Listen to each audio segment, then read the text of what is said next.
everybody, welcome to another episode of Fish Keeping Jamaica. Welcome to my channel, Rally here.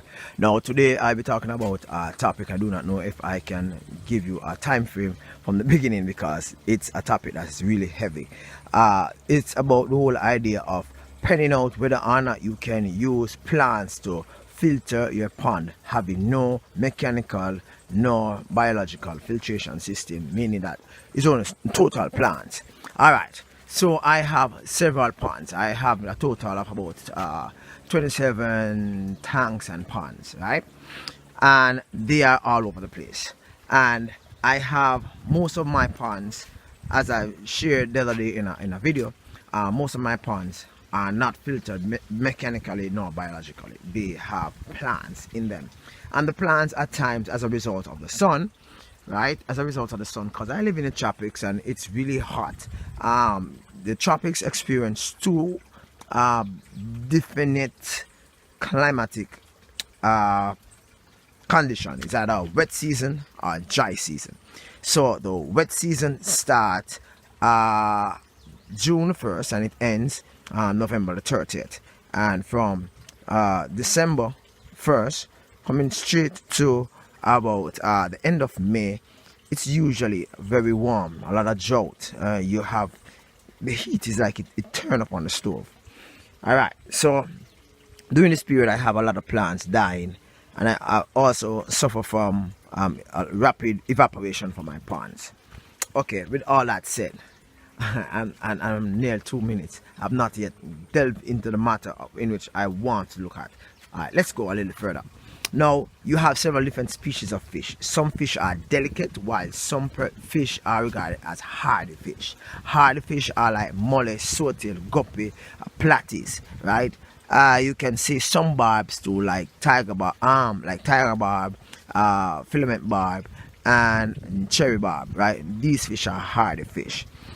These fish can be kept in what I call tubs or buckets without mechanical or biological filtration system very easily, right, with little or no maintenance once you have a lot of plants, right?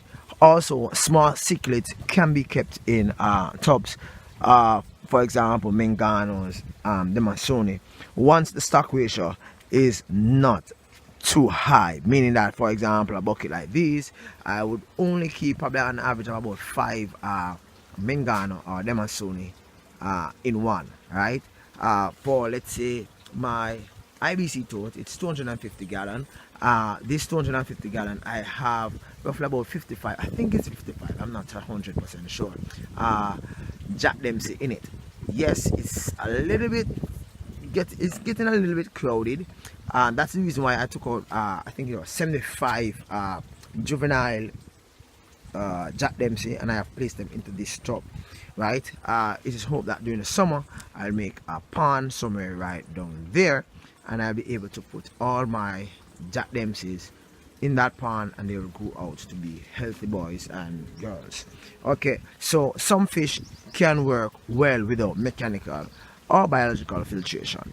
The trick is you have to be able to change water. You have to be able to ensure that the water itself is kept cool. That means you're going to have to cover the surface area of the pond with a lot of plants. The more the pond is exposed to the sunshine, is the more you're going to end up with algae, is the more you're going to end up with water being warm, is the more you're going to end up with the fish actually, you know, it depends on the time of the day, the fish actually fighting for oxygen. Remember, cold water holds oxygen better than warm water. So at night the water gets cold, but there's still competition, because what happens is that at night the plants now requires oxygen, right? So they have to be a balance where you cannot have too much fish within your pond or in your tub. They will suffocate and die. All right, so even if you have a setup like this and you actually just put a little air hose in it, you know, give them a little air, a little bubbly, that will go even longer way in helping to preserve your fish health, right? That air hose into the system, I'll be like overrun with fish, right?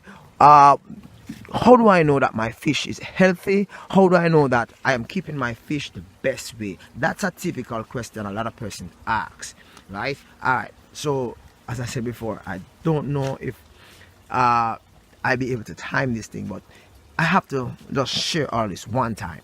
Okay, how do I know that my fish is healthy?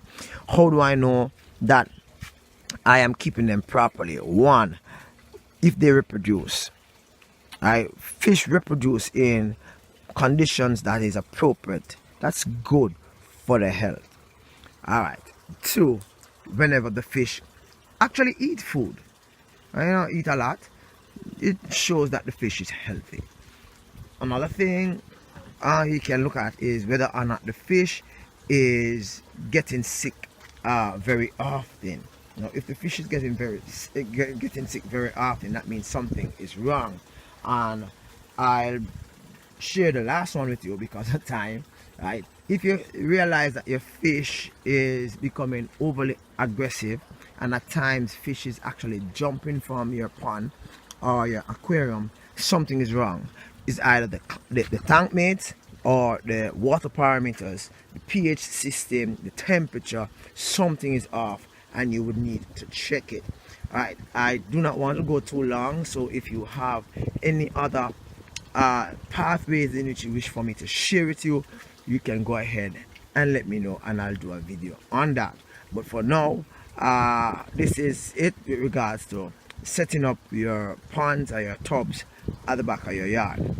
Now, what I've been doing, hopefully in the summer, I'll be setting up about 3 of these tubs at the side of my yard, and I'll be doing it from scratch, and I'll be putting in some air hose in it.